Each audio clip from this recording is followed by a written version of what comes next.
ورحمۃ اللہ وبرکاتہ. خپل استاد محترم مولانا عثمان غنی صاحب سره مونږ راغلی یو دلته کې پیر بابا مزار ته او لږ غونډې زموږ خواهش دی چې هغه خپل لفظونه کې لږ معمولي دوه لفظونو د دوه بارې کې لږ مونږ ته ووایي چې مونږ ته پته ولګي معلومات جي. بسم الله الرحمن الرحیم. دا کوم مزار ته چې مونږ راغلی یو د پیر بابا په نوم باندې شهرت یافته دی. دا د الله رب العزت په مقدس ځمکه باندې اولیاء کرام تیر شوي دي.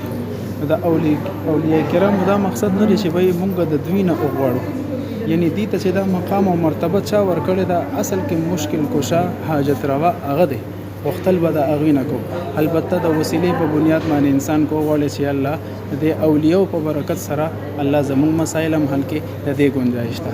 او برای راست د دې اولیاء نه غوښتل دا اصل کې د رب ذوالجلال په شان کې د شرک سبب ګرځي او دا دغه اولیاء ګستاخی ده. اصل کو دا اولیاء را پاسي او زموږ د شرکیه کلمات وګوري چې موږ د دوی نه غواړو، نو خدای شته چې دوی به هم د خپل مزاراتو را موږ شي.